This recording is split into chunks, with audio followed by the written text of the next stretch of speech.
Good morning, good afternoon, good evening, wherever you are in the world. My name is Rafif Jouejati, and I'm a board member of Nonviolence International. I am speaking to you today from Malaga, Spain. I'm delighted to introduce today's event, the book launch for the checklist to end tyranny. We're going to wait a few minutes while latecomers join, and I would ask you to write in the chat box where you're from and any resistance movement that you support or you've participated in. And we can greet you. So go ahead and start writing your names and the movements you support. Michael, welcome. You support Syria, Belarus, and Sudan. And we have David sending love to everyone. Amber supports movements from around the world. Welcome, Amber. Barry will be silent about the movements. That's fine.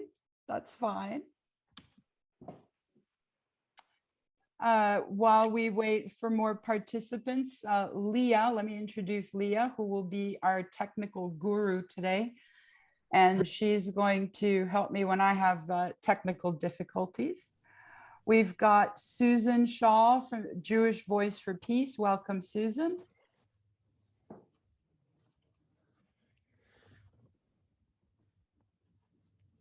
All right, we've got Barbara. Oh, wow, we've got a lot more. Youth Against Gun Violence. Welcome, Barbara, and welcome, Michelle Dunn. Movements related to justice on climate, immigration, voting, and gun violence and others. This is great. This is great. I think in a few seconds, we're going to unmute everyone, and we're going to invite everybody to say hello at the same time. So Leah, let's do the countdown. 5, 4, 3, 2, 1. And everybody just say hello. Hello, everybody. Hi.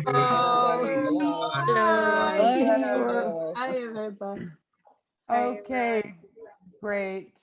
Again, welcome to our webinar titled The Checklist to End Tyranny.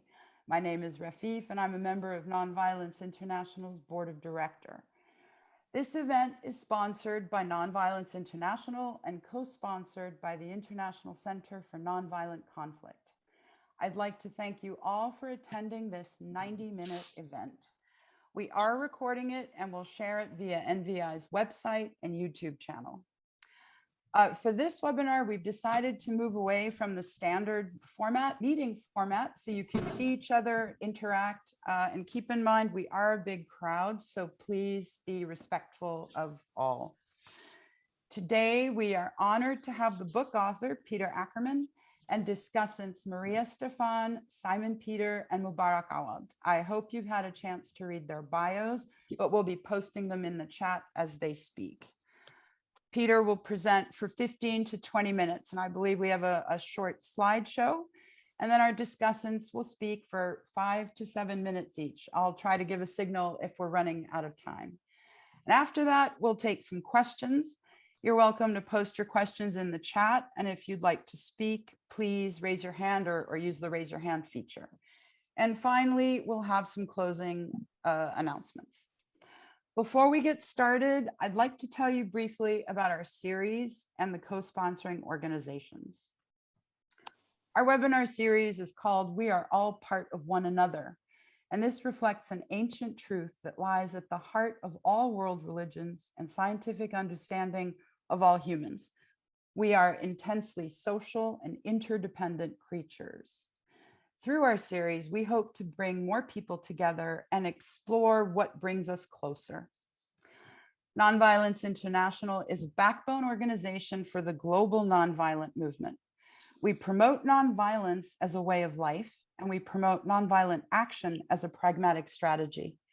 We also provide fiscal sponsorship and training, and we spread knowledge and transformative stories of dynamic, emerging nonviolent movements that give us hope in difficult times. In short, we are reshaping what we view as possible. Today's webinar is meant to highlight the book and invite you to promote it. The Checklist to End Tyranny. I have to say this book struck a personal chord with me as a Syrian. I can tell you that our revolution to remove our tyrant is taking far more time than we had ever imagined and has cost Syrians a much heavier price than we could have imagined. But the revolution continues. Just a brief introduction for the man who really doesn't need one.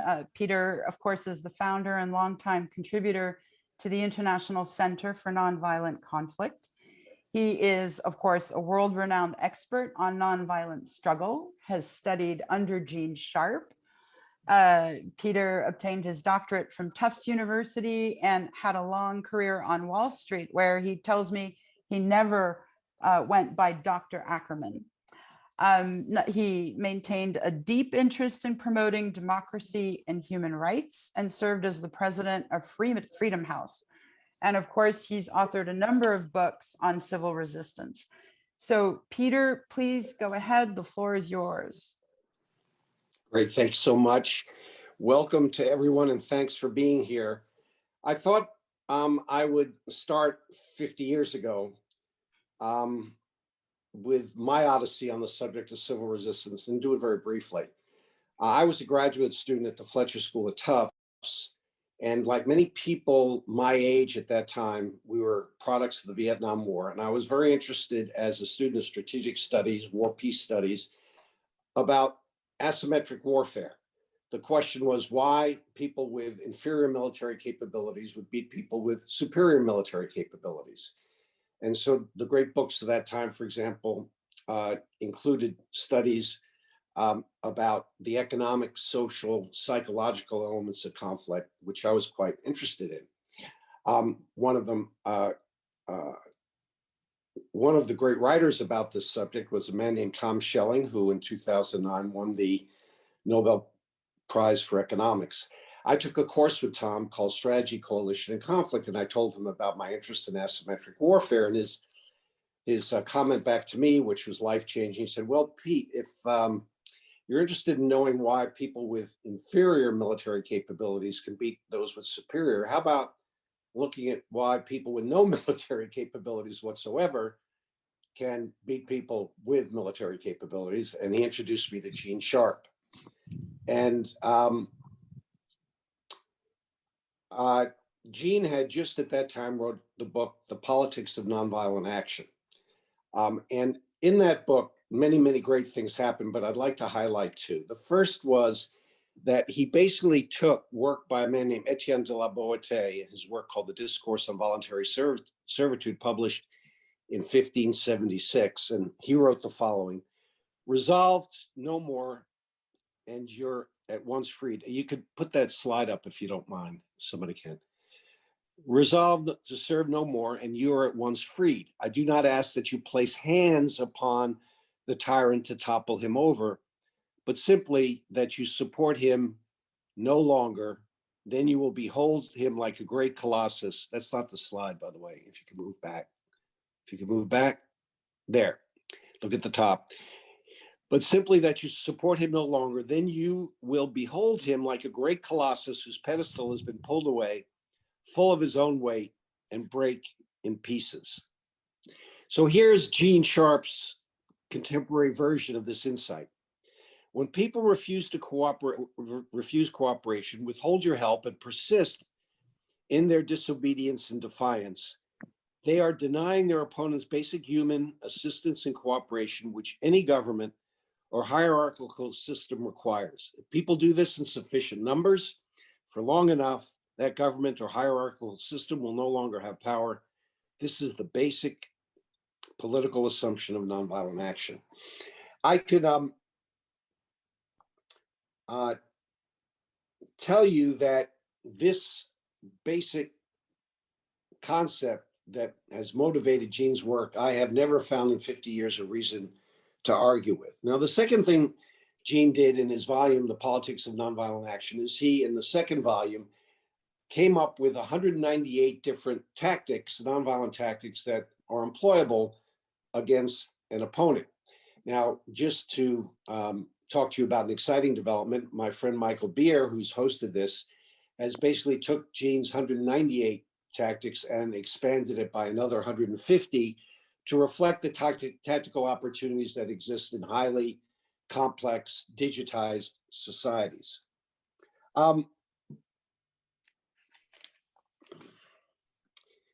As I said, in the nearly half century I knew him, I have never found a reason to disagree with his scholarship. And this is why I was so lucky that he was, can we move the slide back because the slide is the wrong slide? Thank you, okay. But he was kind enough to basically be one of my dissertation readers. I wanted to take Gene's work in a slightly different direction. What he basically said was, look, if you disobey long enough and persistently enough, the tyrant will fall. It was my feeling that there's a little bit more to look at, and that was that there is a cost of disobeying through repression, and then there's a cost of being disobeyed through the loss of legitimacy. And I was very interested in the distribution of those costs and how a campaign of nonviolent action distributed those costs away from themselves and towards the tyrant. And what it led me to, in my dissertation, to conclude that how these costs are distributed in a competitive competition for power largely determine the outcome of the conflict. Another way of saying this is that skills of the two protagonists, the relative skill levels determine the outcome much more than the conditions prior to the conflict. And so when you look at conditions prior to a conflict, they might include how nasty the authoritarian is, the level of economic activity, the level of ethnic division. All of them have been studied. Maria certainly has done an extraordinary study about this, but they've been studied by Freedom House and others, and they've shown that there's very little correlation between those prior conditions and outcomes. Now, my first experience, Gene and I in 1983 created the Albert Einstein Institution, but my first experience with Gene in working with dissidents was in Lithuania. You can flip to the next slide, please. If you remember, the Soviets invaded Lithuania in 1991 and occupied in Vilnius the TV station, caused a lot of death and injury, and we were called by the president, Landsbergis, to come and talk about how can we create a different form of defense. And this is a picture of Audrius Bukavicius on the right, who was the Minister of Defense, Gene Sharp, and then me 30 years ago in Vilnius. I thought you might like to see that briefly. 20 years ago, I founded the International Center on Nonviolent Conflict. And its purpose had three dimensions to it, which I wanted to share with you now. The first was to foster research, academic research and studies on civil resistance in all its aspects to basically mature the field. Now, this past year, we had a record number of publications. And one of them, again, was Michael Beer's great study about expanding the list of nonviolent tactics. But undoubtedly, one of the most important studies ever done was done by Maria, who's going to speak, and Erica Chenoweth, called Why Civil Resistance Works, which won the American Political Science Association's Woodrow Wilson Award for the best book, domestic or foreign. And they basically, for the first time, take many cases and basically prove a lot of things about the efficacy of nonviolent conflict versus violent insurrection. And it's had a, I'd say, a profound effect on the field. The second thing that we have done at ICNC is to engage with the policy proximate community, media, think tanks, policymakers, to talk about the impact of assisting campaigns of nonviolent resistance. And I'm pleased to let you know that we have just ICNC and the Atlantic Council have just formed a joint venture to basically called Fostering the Fourth Democratic Wave, to talk about how outside assistance can change the anti-trend, if you will, to the third democratic wave and foster more democratic transitions in the future. And then the last dimension of what we've done has been to work with dissidents around the world. And if you look at the book, we have a chart that shows that we have educated in a 5-day workshop format dissidents from 117 countries. Now that workshops have been very, very powerful. They've created a real network of which you've been participants in. But what they've done is they've basically been a process of experts transmitting information to dissidents. And it's been my feeling that there's a real opportunity to take this to a new dimension, which I want to talk about now with respect to the book. One of the things that I discovered, and we all discovered in working with dissidents, is that the biggest asset the tyrant has is not his military advantage, but the fear and confusion a population has about what to do next in their conflict. And what I thought about was, how do we address that fear and confusion? And it led to the creation of the checklist to end tyranny. Now, a little bit of background there. The checklist to end tyranny was based on an idea by a man named Atul Gawande, who wrote the book called The Checklist Manifesto. Gawande was a doctor who headed the emergency room at the Harvard Hospital. And what would happen is people would come in, they'd be shot, injured. Their injuries would be complex, they'd be time sensitive, and they'd be life and death. And what he noted was that all his staff would, when they would admit people, would do it in a completely ad hoc way. So he decided to go offline with them and to say, we're going to pick no less than 5, but no more than 9 things that everyone is going to do the same to basically bring people into the emergency room and work in a consistent manner. And when they did that, their results in terms of saving lives and whatever metrics were important just rose dramatically. And he wrote this book to start studying what happens with discovering that checklists have been used in many, many different forms of social interaction, economic interaction, to basically facilitate a better result. And I thought this idea would be useful in thinking about civil resistance. If you think about a population that's living under tyranny, they're badly wounded. They've lost their rights, they're being repressed, they have no property rights, and on and on. They're subject to corruption. And so they're a wounded population, and the wounds are complex, life and death, and time sensitive. So I thought it might be interesting to go through an exercise where we could create no less than 5 and no more than 9 questions civil resistors could use to evaluate how they think they're doing in their campaign of nonviolent action. And that's the point about the checklist. The subtopic being is how dissidents will win 21st century civil resistance campaigns. But what we're really saying is how dissidents will discover for themselves how they can win their own 21st century civil resistance campaigns. So I now want to go through a little bit of time with you on a few dimensions of the book. If we could go to the next slide. The first I'd like to just share with you briefly is the definitions that I've used to sort of set up the book so that at least people understand the context in which the book has been shaped. And I want to just go over them with you very quickly. And just to make the point, which I think is clear, is that not everyone sees nonviolent action or civil resistance the same way I do, but trying to frame the way I see it helps, I think, in trying to make the checklist more useful in people's minds. So when we talk about civil resistance in the upper left, it's synonymous with nonviolent conflict, people power, nonviolent struggle, nonviolent resistance.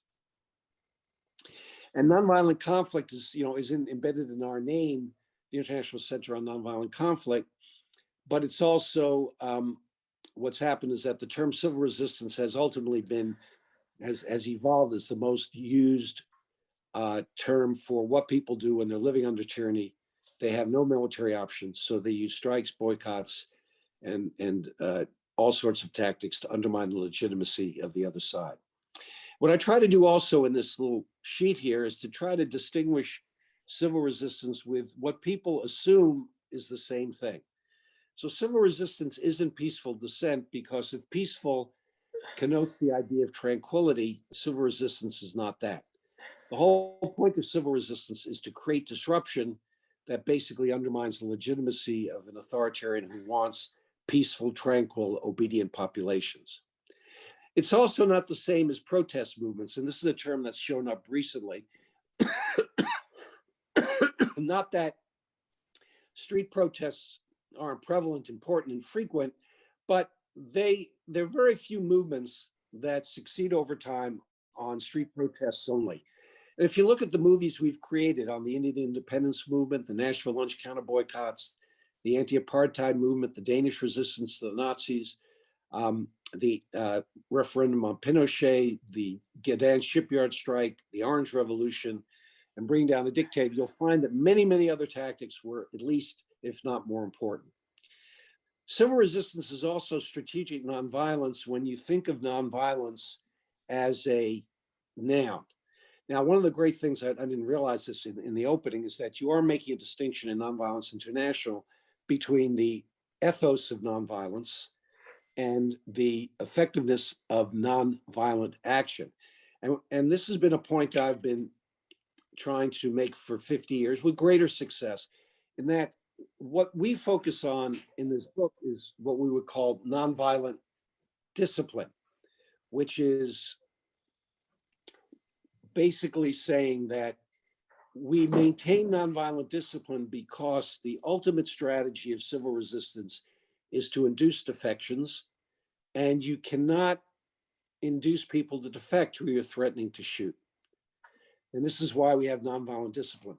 When a lot of people who are not new, relatively new to the field, say, why should we be nonviolent, give up our violence? Aren't we giving something up? And one of the things that this book and others have tried to illustrate, and I think the data shows, is that by focusing on nonviolent tactics, you create more pathways to victory than if you focus on violent tactics. And I'll make this point again in a minute. Also, civil resistance movements, as I define them, are not the same as social justice movements, although the tactics and approaches can be similar. Social justice movements, for definitional purposes here, are movements that I would call positive sub-movements. You know, for example, same-sex marriage, climate change. They're movements that try to create a win-win situation in society. Very commendable, but a slightly different dynamic. Civil resistance campaigns are not positive sum competitions. They are negative sum competitions. And the metric of winning and losing has to do with power. Civil resistance movements and the skills involved are really about how to transfer power from a tyrant to a population. And that's where the focus of our study is. Now, if you could go to the next slide, please. One of the things, as I said before, that I discovered in speaking with dissidents from 117 countries is the fear and disorientation they have when they come to see us. They want to explore the opportunities for nonviolent action, but they're certain that their situation is very difficult. And it's very important, before you actually get into the checklist, to share with them 5 key ideas and to use that as the basis for them to think more openly and creatively about the checklist. So I'd like to go over those with you very briefly. So when a dissident comes to see us, the one thing we want them to know is that they should take solace in the historical fact that they are traveling a road many have traveled before and many others will travel in the future. When you are living under a tyranny, you have 2 choices, 2 sets of 2 choices. The first is passivity or insurrection. The second is violent insurrection or nonviolent insurrection. And it's very important for people to know and take solace in that the choice of nonviolent insurrection has many hundreds of cases of people making the same decision. The second idea they need to know is that there is no inherent prior condition that makes it impossible to win, because the tactics change the conditions. And there's, as I mentioned before, there have been studies to show that that there is no prior condition, including, as I said before, the nastiness of the authoritarian, level of economic activity, low or high, or level of ethnic division, that precludes the opportunity for success. The third idea we want to share with them is that strategies based on violent tactics have a low probability of winning because they have limited pathways to victory. By way of contrast, rejecting violent tactics and maintaining nonviolent discipline creates more possible pathways to victory. I'll stop there. I've discussed this before, but that is a very important idea to keep in mind. So people, when they go down and think about a checklist, they don't try to travel a path that straddles both violent and nonviolent tactics. The fourth is a campaign of civil resistance is the most reliable driver of democratic transitions. And that is becoming more apparent today than in the post-Cold War environment, where people assume that the creation of great democratic institutions would be the bulwark against backsliding.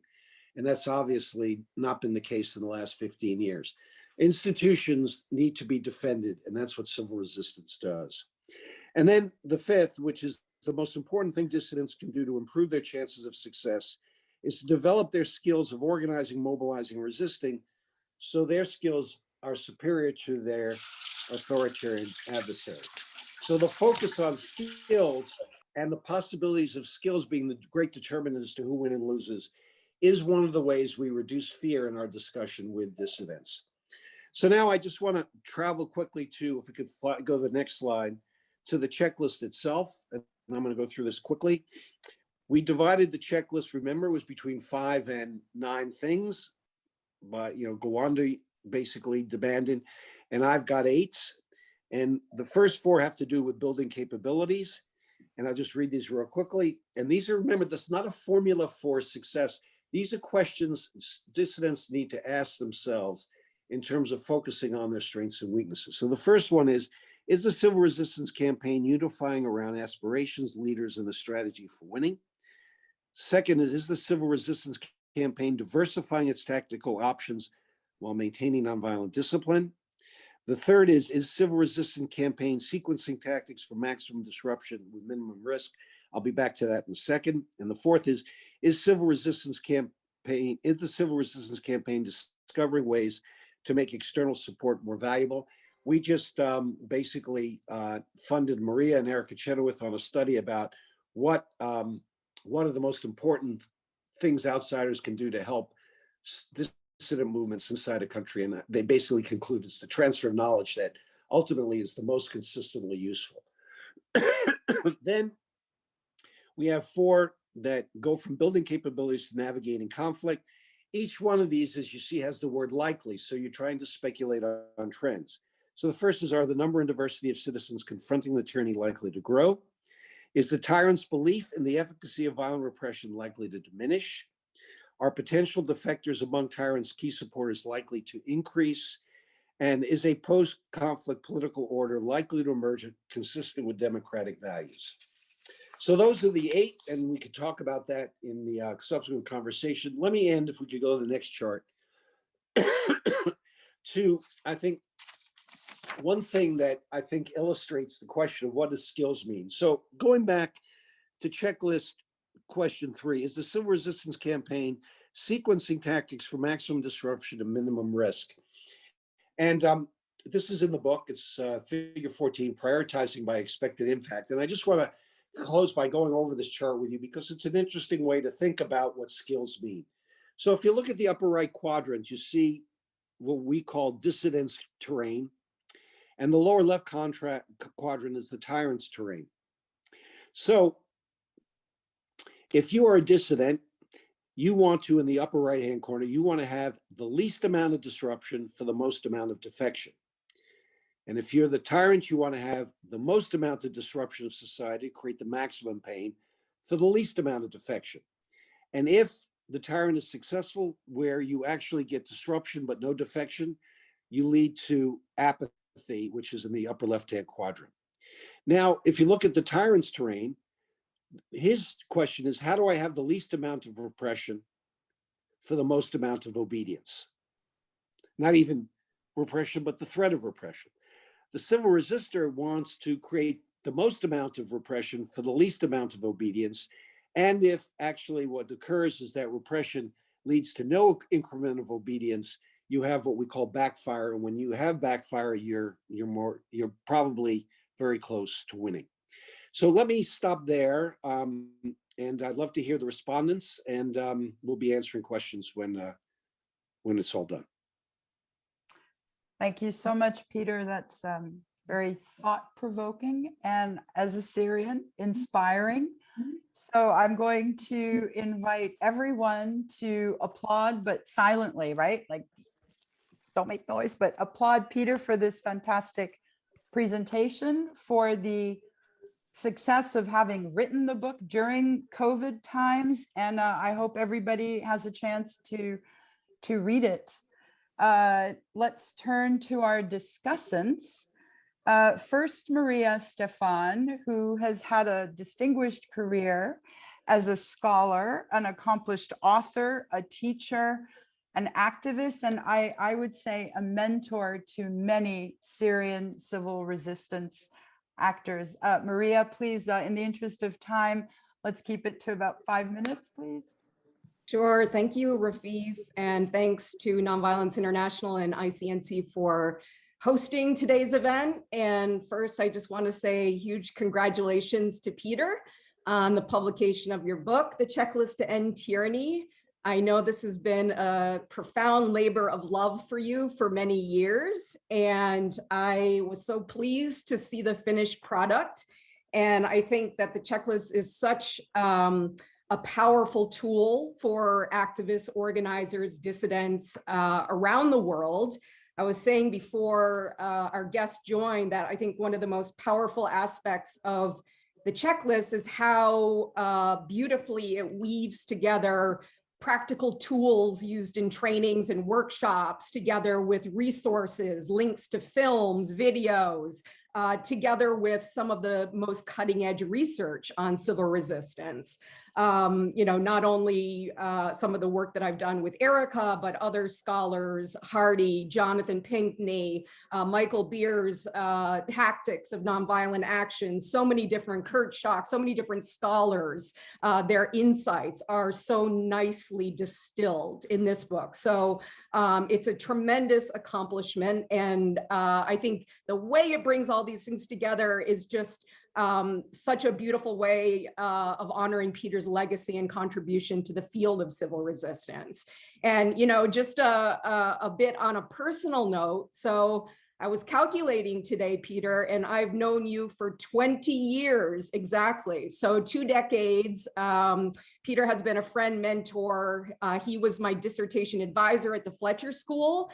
I was also concentrating on security and strategic studies. And so in many ways, I followed in Peter's footsteps in my research there.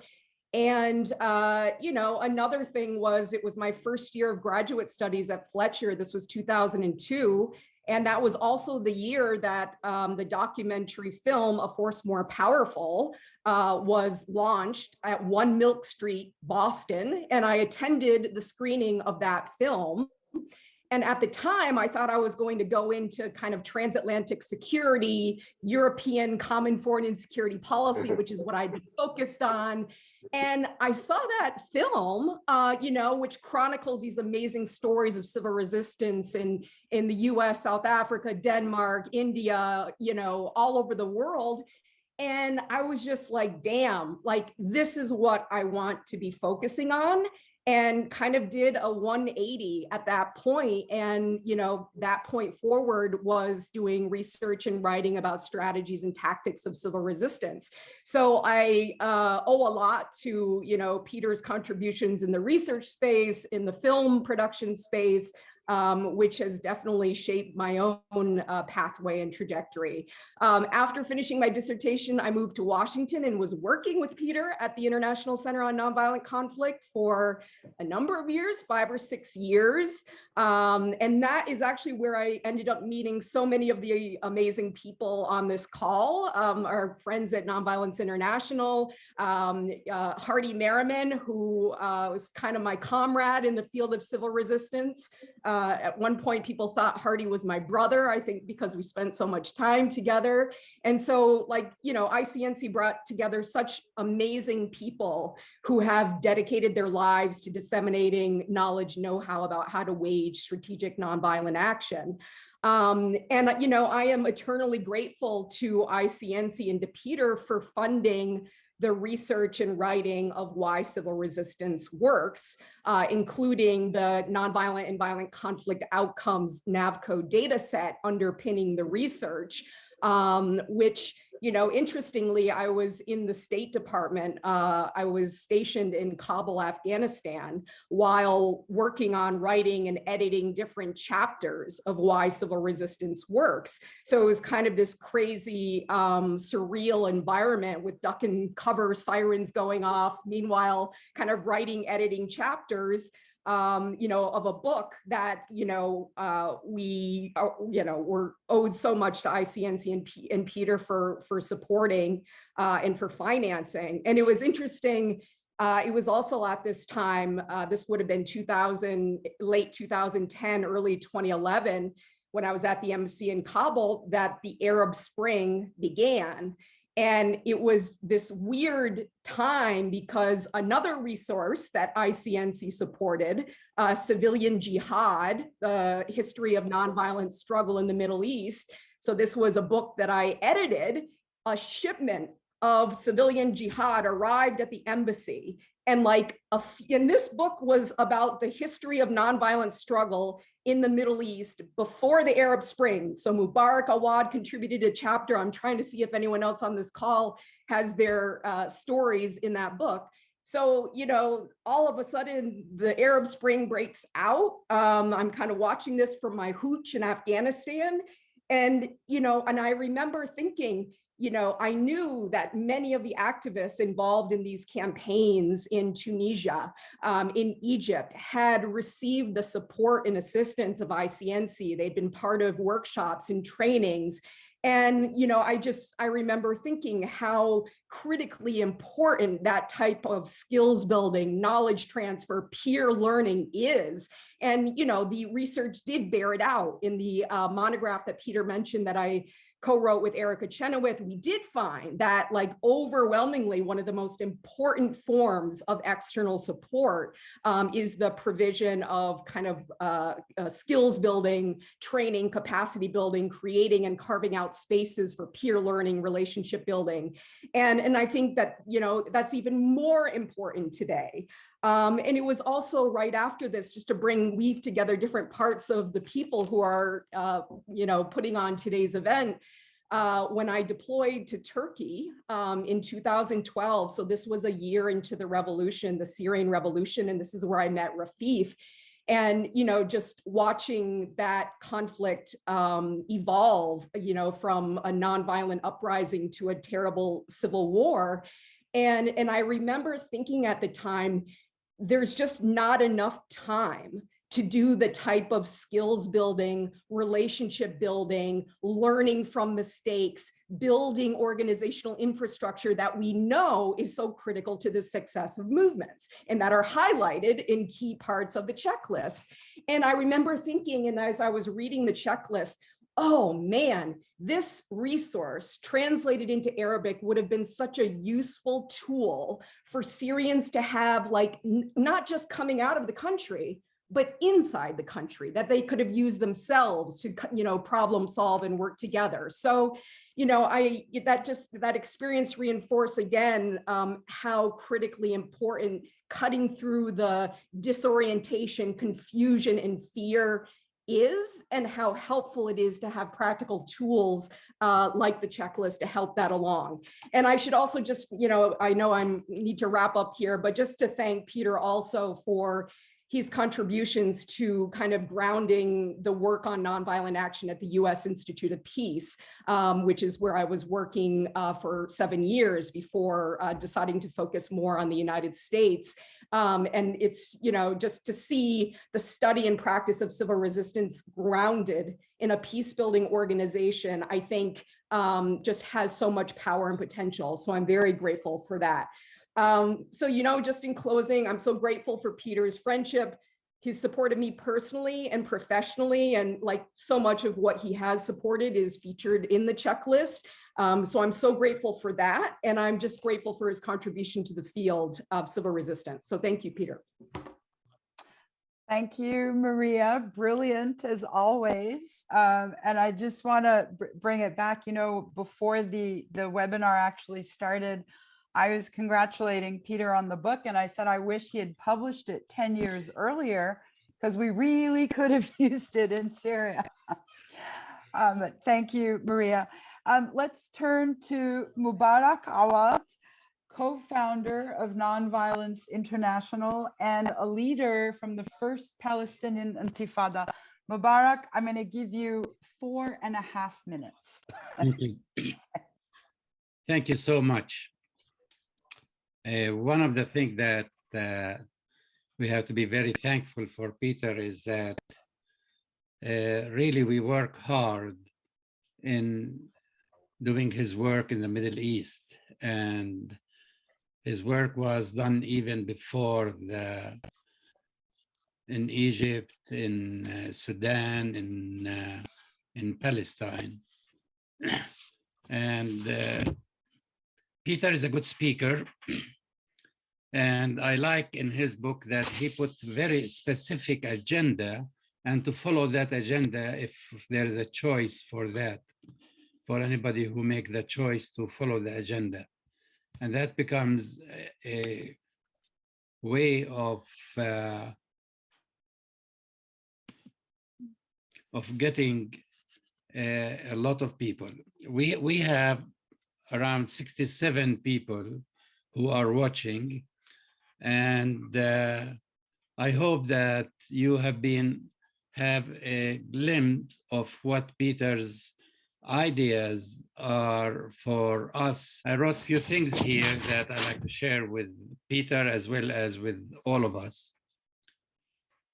Peter Ackerman, our speaker for today, arranged and gathered the best examples on civil resistance. We are very thankful for him personally and his wife. So many times we want to thank Peter a lot, but also we have to thank his wife, Joanne Lidom Ackerman, as well as the International Center of Nonviolence and the staff there, that so many years gave us books, ideas, research papers, and nonviolent resistance.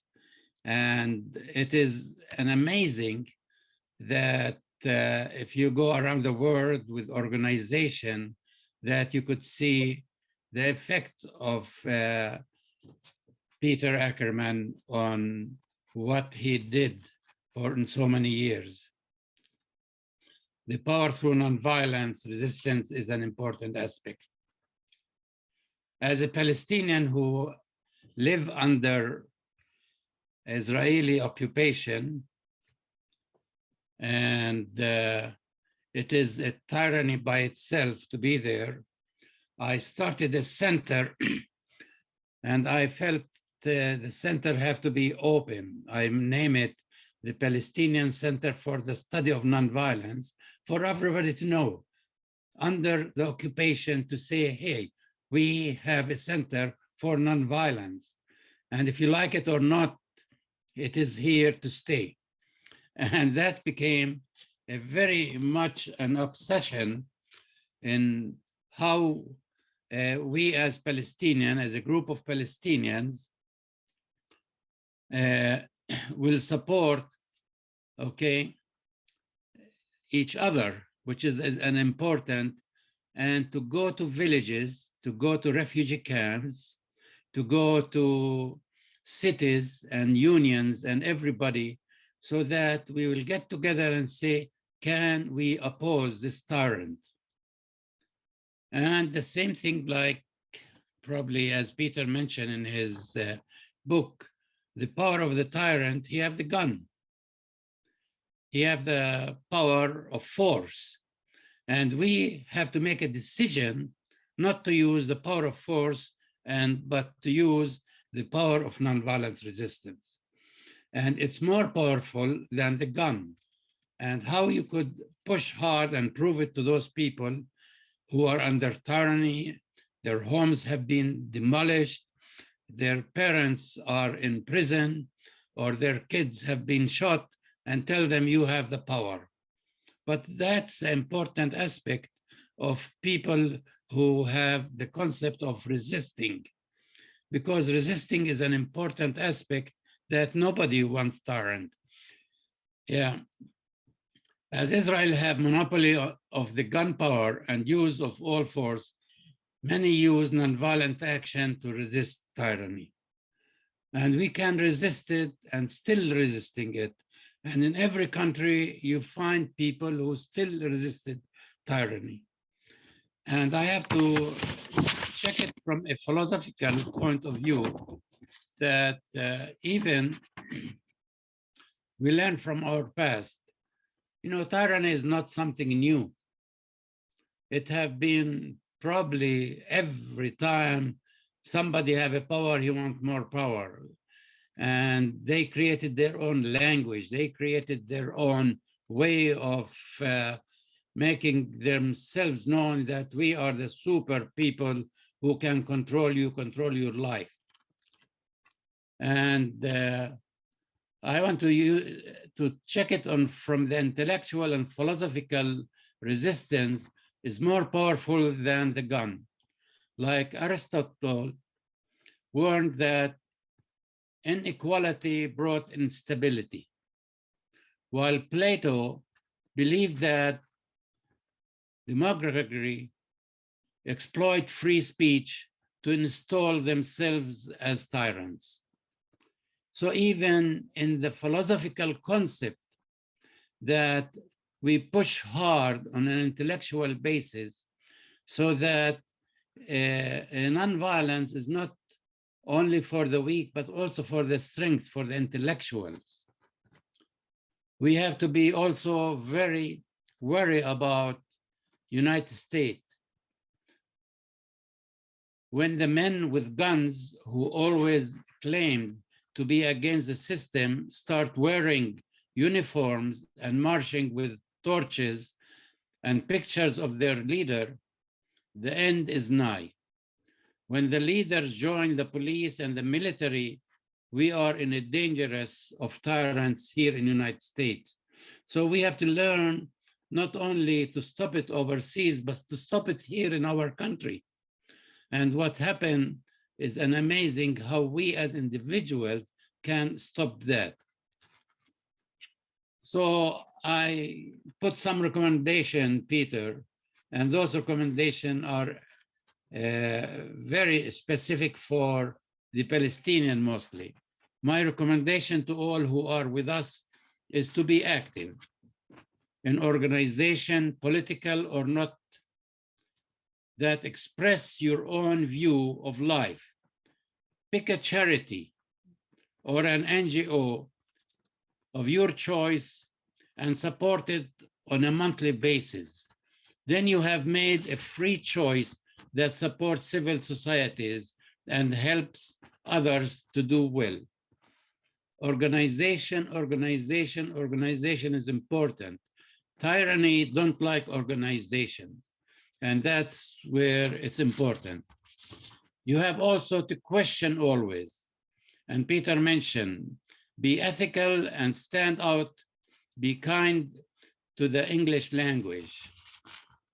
A tyrant always uses that English language, and you have to be very careful how he uses it or she uses it, all right? And that language, you know that this person is a tyrant or not. Believe in truth, investigate, contribute to good causes, learn from peers in other countries. And sometimes in the United States, we hardly want to learn from other countries. Yet other countries have tyrants and they stop those people, and we could learn from them. Listen for dangerous words and be as courageous as you can to stop tyrants at home and overseas. And let us continue to be part of each other. Thank you, Peter, and thank you all for coming. Thank you so much, Mubarak. It's always inspiring when you speak. Let's turn to Simon Peter now. He is an accomplished trainer in civil resistance and movement building, and he's a member of Solidarity 2020 and Beyond, which is a global grassroots movement of activists. Simon, please go ahead. Yeah, thank you very much. Thank you, Rafif, for the introduction. And it's my honor and privilege to be part of this call and part as a discussant. And I also want to thank Peter. I want to allude to what others have said for putting up this book. It's such an inspiring book, and I summarize it in 3 words. One, it inspires, because without inspiration, then we shall remain idle. It brings a lot of education, which is practical. And I think this education helps us to use effective approaches to end tyranny. And the last thing is action, because it drives us to action. Without action, nothing really will change. So I want to thank you, Peter, for putting up this book. And I just want to share it in the context that I come from. I come from Uganda, where we are trying to fight tyranny and like a dictator. And Peter, when you talk about your close relationship with Gene Sharp, I want to also tell you that with Solidarity Uganda, the organization I work with, were able to translate the book of Gene Sharp from dictatorship to democracy in the local language here called Luganda. And I led that process. So I'm also excited to be part of this. In the context that I come from, there is a lot of fear and confusion that has been, of course, planted by the oppressor. And this has actually affected a lot of dissidents, in a sense that there is a lot of apathy, there is a lot of fear, and many of them don't want to actually take up any kind of action because of fear. Recently, we've been handling the issues of torture that are happening in the country. I think you've heard clearly what was in Uganda about a novelist called Kakwenza, who was really brutally tortured without even without him being tried in court. Even when court orders came up, they were not actually adhered to. So the book, in my view, helps us to confront this.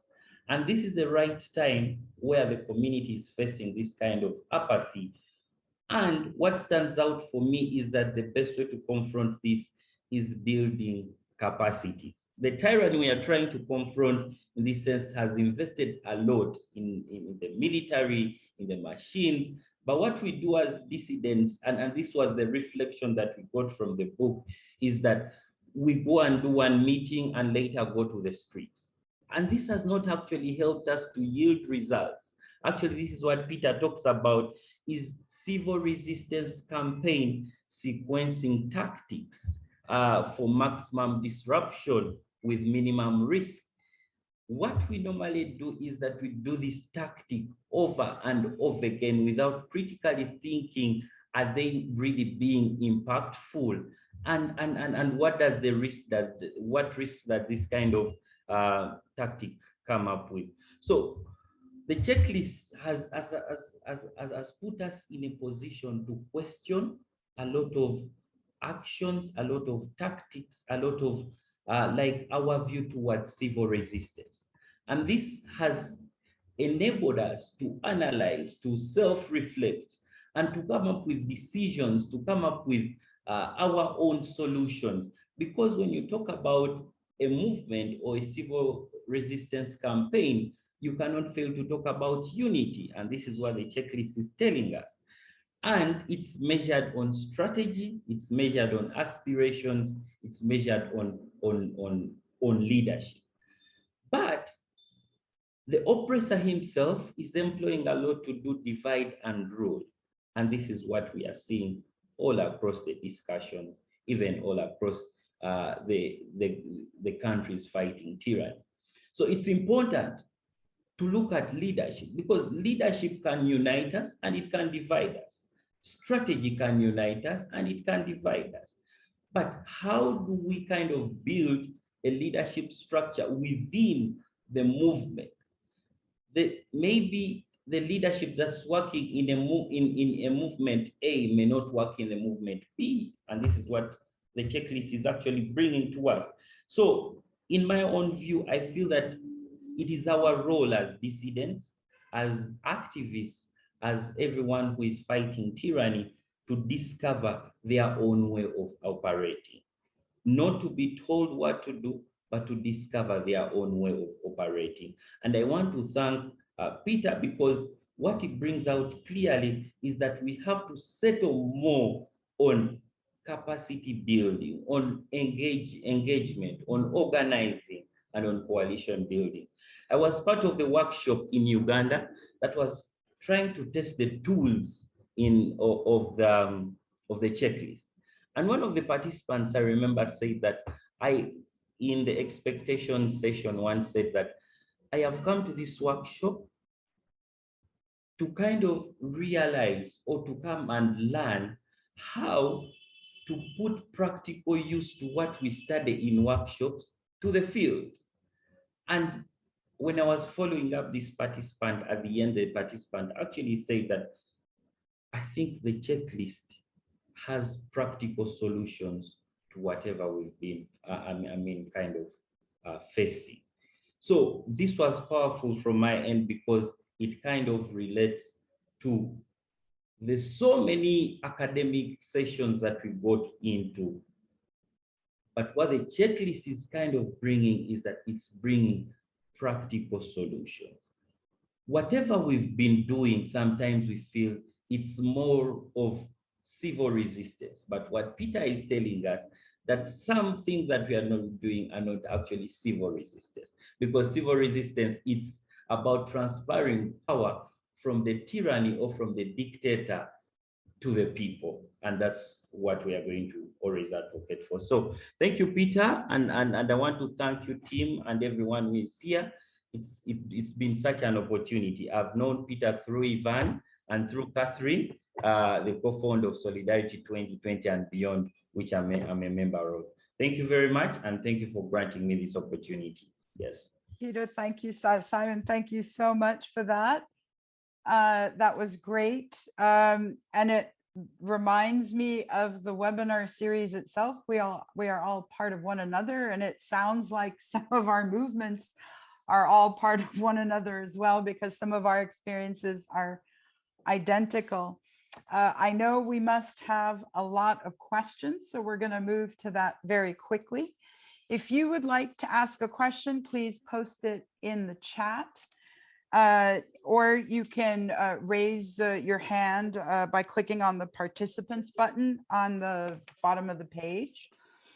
I'm going to ask you to keep your questions short, because we've got a lot of people and I'm sure everybody wants to know more. I'm going to actually invite those who have less experience in nonviolent resistance to ask the first questions. And so I want to see, let me see, I'm trying to figure out how to see who has raised a hand. Nimesh, do I see your hand up? Go ahead, Nimesh. Thank you, Rafif. Thank you, Dr. Ackerman, and all our incredible discussants. I wanted to ask a question about the Middle East. In your book, you mentioned the Arab uprisings. the Jasmine Revolution in Tunisia was able to overthrow their authoritarian regime. And in 2019, we saw the civil resistance movement in Sudan was able to topple their dictator who had been in power for more than 30 years. But as we've talked about in places like Syria, tyrants have tragically been able to cling to power. So I was wondering, based on your research and the elements that you've identified in your checklist, what factors do you think account for the success of civil resistance movements in countries like Tunisia and Sudan? I really am not competent to distinguish the factors, particularly in advance, that work most effectively society to society. But having spent all these decades thinking about the generic nature of why civil resistance works and the idea of transferring costs away from the resistance to the tyranny, I think you can answer your own questions better than I can.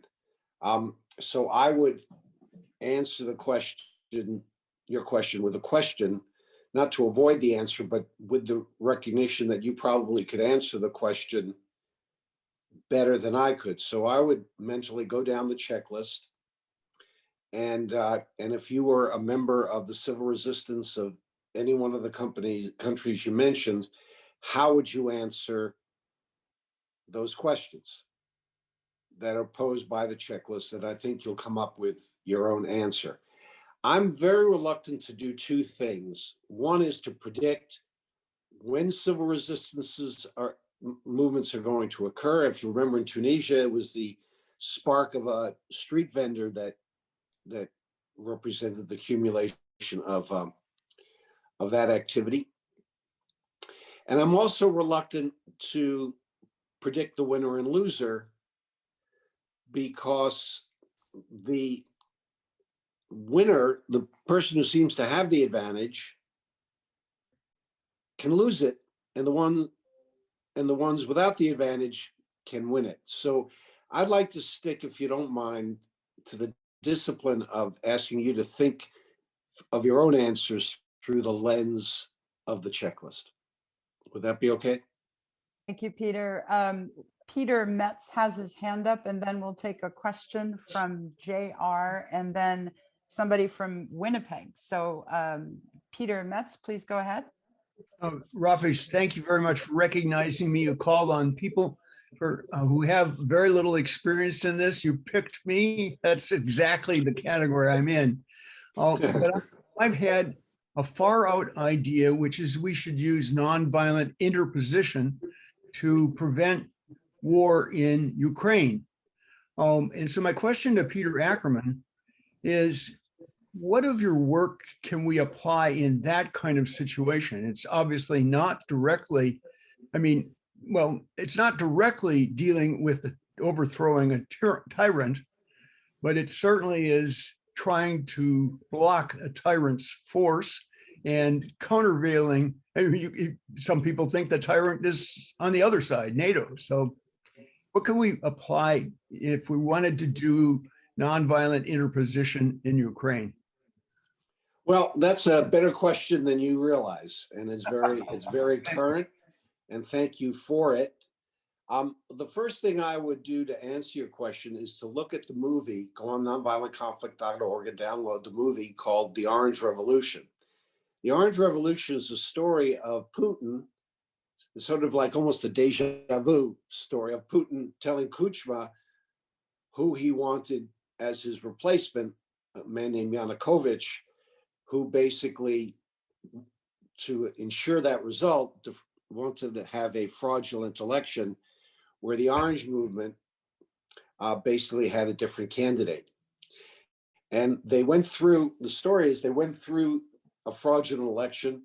The judges basically failed to recognize the truth that Yushchenko had won. If you remember, this man Yushchenko was poisoned by the Russians, something you've seen happen before. I visited Yushchenko after the conflict was over, and when you looked at him, it was incredibly distressing to look at his skin and what that poison did. But at the end of the day, the strategy of the civil resistance movement was to induce the defections of the military, and they succeeded. So now how does that apply to the events that we're talking about today? Well, we have the Russians with 100,000+ people massed at the border, tons of equipment, and probably the ability to invade. But the question is, do they have the ability to occupy? So as I said in my presentation, people living freshly under tyranny have two sets of two choices. The first is, do we resist or do we remain passive? And if we resist, do we basically mount a violent insurrection versus a nonviolent insurrection? Now let's assume that there is going to be a resistance. Too many people are talking about a violent resistance against the Soviet occupation. I would call to mind the history of a violent insurrection against the Soviets in the Baltics, mounted by what was known as the Forest Brotherhood. This was right after World War II. And over a period of years, a third left the movement, the Forest Brotherhood, a third were killed, and a third turned into criminals because the violent tactics separated themselves from the population, who just weren't going to embrace a violent insurrection that put them at risk. So now the question is, that choice exists today in Ukraine. Should there be an invasion? And to go down the route of the Forest Brotherhood is going to be as ridiculous and counterproductive as what happened then. But to basically deal with Putin, who, believe me, trying to occupy Ukraine is a very expensive proposition. So he's going to want to get leverage by controlling the local police and military and installing a new leadership. But we already know what happened when he tried that in 2004, and it was incredibly unsuccessful. So I would say to my Ukrainian colleagues, who are fantastic people, is that let's read the checklist. And if they invade, let's ask ourselves the 8 questions about what we're doing to basically counter Putin's ability to occupy. And what I think you'll discover if you're Ukrainian looking at the checklist, that they have the advantage, Putin doesn't. So let me leave it at that. I hope that's helpful. Thank you, Peter. Thank you, Peter. Peter, what's the name of the movie? The Orange Revolution. Just go on our website. You can download it. It's an hour, and I think you'll be very impressed by it. And Bruce did drop it in the chat. Thank you. So Jim, I know I said I would come to you, but I missed a question before yours. I apologize. And so the question comes from Mo.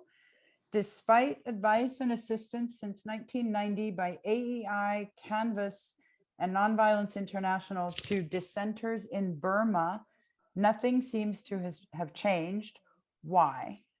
And Peter, we've got a few more questions, so maybe you can give a brief answer. Okay, briefly, I can't tell you why, but I can ask you to look at the checklist and you'll discover why for yourself. Or you'll come closer to discovering why for yourself. Mo, if it helps you, I had a similar question about Syria, and just in listening to the conversations today, I realized that we Syrians need to go back to the checklist and almost do a lessons learned and sort of start over. So maybe that helps you.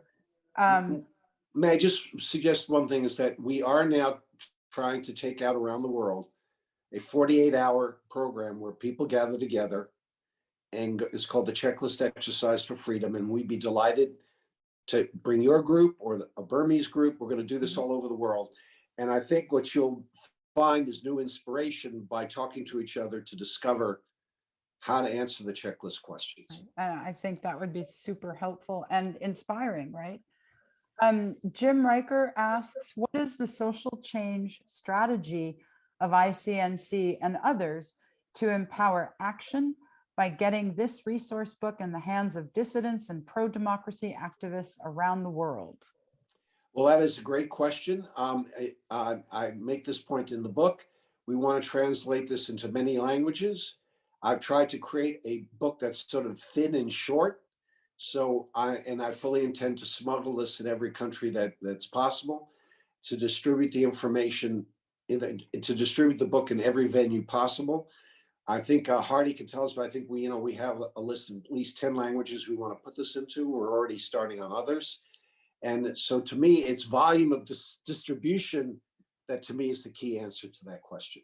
Thank you, Peter. We've got a comment from Cindy in Winnipeg, Manitoba. So the Canadians are represented here. We are trying to do it right and remain peaceful.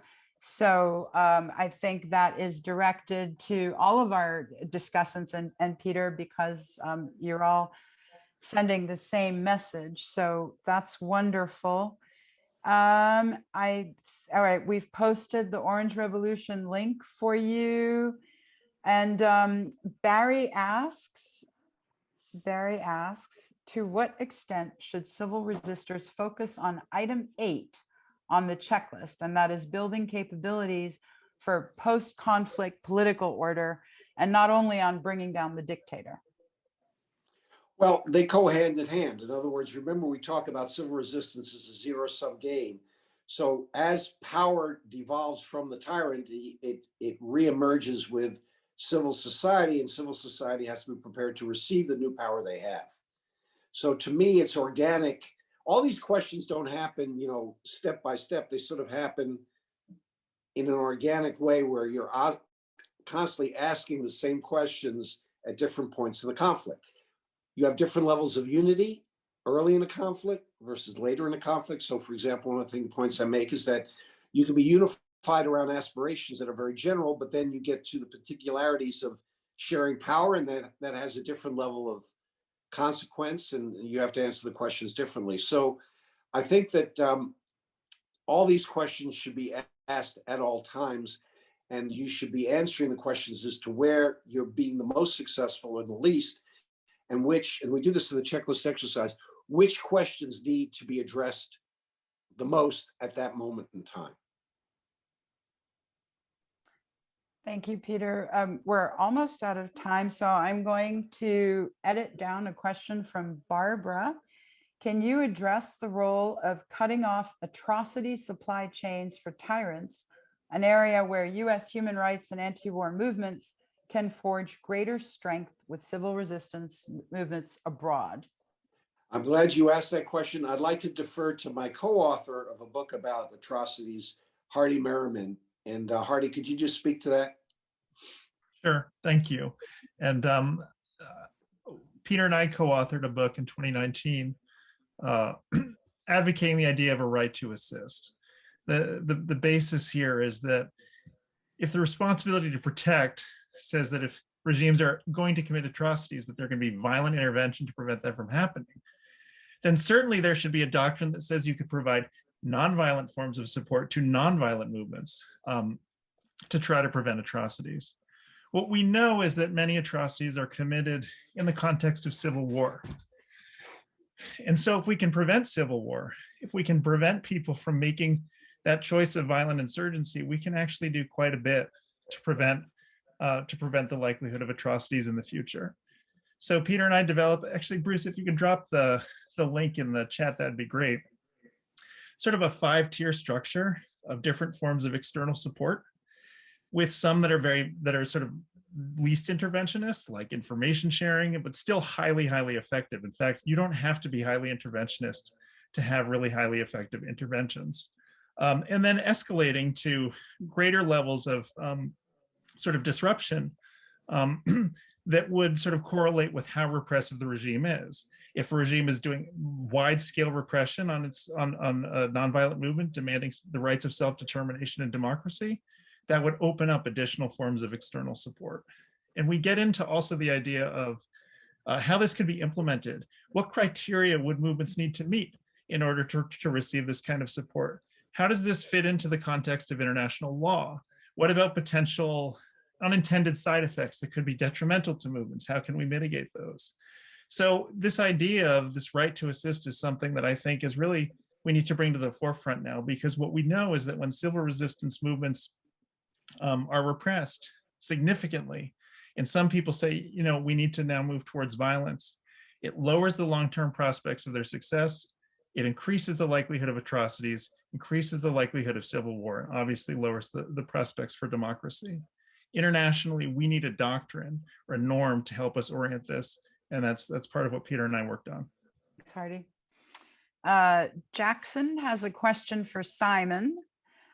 Tyranny in this conversation has often been framed within a political context. So how does tyranny manifest itself through the economic policies of global or multinational corporations? And Jackson's giving examples like Facebook or international organizations like the World Bank. And very specifically, how has economic tyranny posed challenges in Uganda? Yes, thank you very much, Jackson, for that question. One thing is that you cannot kind of separate tyranny with in the political concept, even when you're looking at other concepts like economic and social. Because one thing is that the economy is controlled by the rich. Like, for example, if I'm to talk about the concept, the concept of Uganda, right now, the street vendors, the people, the hawkers, the people who earn from the streets are being chased away because, I mean, they are multinationals, the government, the state, maybe they have an interest in putting up structures or even kind of phasing away these businesses. So you cannot separate the fact that they all get support from the dictator of the country. Because even when we had Facebook being closed here, what you're actually talking about, we experienced a time during the elections when Facebook was closed, social media was suspended in this country. So when you talk about tyranny, it cuts across all disciplines, all sectors, economy, social, and when you want to deal with it, of course, you will deal with it in a political angle. Thank you. Thank you. I'm going to read one last question, and this one's for you, Maria, from Patrick. So when your book came out, Why Civil Resistance Works, the number was at 3.5% that was required. Can you talk to us a moment about that number, whether it's going up or down, and what has affected the fluctuation in those numbers? Very briefly, Maria. Yeah, sure. No, this is a better question for my co-conspirator, Erica. So the finding, which, you know, Erica crunched some numbers after the publication of the book to determine that no regime has stayed in power when 3.5% of the population engaged in active resistance. But that does not mean that it's necessary to have 3.5%. All that says is that no authoritarian regime has stayed in power when that percentage has engaged in protest and civil resistance. So I don't know if that number has changed. That actually is a really good Erica question. I would offer one caveat though, and just to say that numbers matter, strategy matters more. And sometimes one of the takeaways that people took from that 3.5% is, oh my God, if you just amass, a lot of people out in the streets for a mass demonstration or protest and it gets up to 3.5%, you're going to win. And of course, like that's not the main takeaway. So just be cautious of kind of how, you engage with those percentages and numbers. And it's really is more about strategies and skills than just, pure numbers and single tactics. Thank you, Maria. And Abdul Ahad is saying that he hasn't heard any mention of Iraq. Iraq is in our hearts, and the people of Iraq and other peoples all over the world are facing the same struggle, really. I think we've run out of time for questions and answers, but I do want to challenge our esteemed speakers to just end with 3 words of advice, if you can do that. And so, Peter, let's start with you.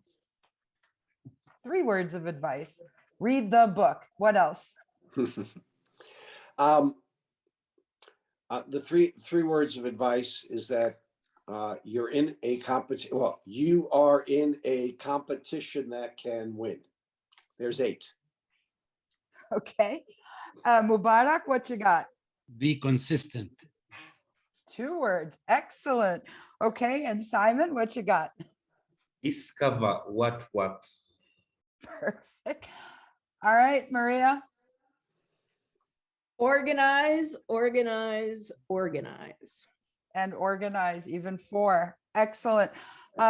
Let's give our speakers a hearty round of silent applause. Thank you so much for your participation, both as speakers and participants. As we're seeing, there's great interest in ending tyranny, and this comes from all over the world. We've heard from Uganda, we've heard from Burma. I won't shut up about Syria. We've had an intervention from Iraq and Canada. So clearly this is global, and clearly the book is something that can help us end tyranny, or at least make traction against our tyrants. I think David Hart offered me a quote from Frederick Douglass. Was it you, David? It's very thought-provoking. Power concedes nothing without a demand. It never did, and it never will. The limits of tyrants are prescribed by the endurance of those whom they oppress. And I think that is a brilliant quote. And I think it also is a call to action. So on behalf of NVI, we are asking you on this call to work even harder than you are already. We're asking you to work harder to support those who are resisting tyranny. And as Mubarak said, join groups, join NVI, join ICNC, join other groups and campaigns, and promote this book to those movements who could benefit, please. May I make one final remark in line with what you said? Absolutely. If anybody sends a note to us requesting any amount of books without limit, we will send them to you immediately. Thank you. That's just awesome. So thank you very much, Peter. I'd like 20. And Rafif, I want to thank you also for your willingness and help with this. We appreciate you. Thank you so much. Thank you. Always a pleasure. Before I get to the final announcements, I just want to say that NVI and Maria and Ivan, who I think is not with us, have been so tremendously helpful to Syrian activists. And I believe our efforts have not been in vain, because the civil resistance movement is still carrying on, even though you don't hear about it as much as you should. But so be it.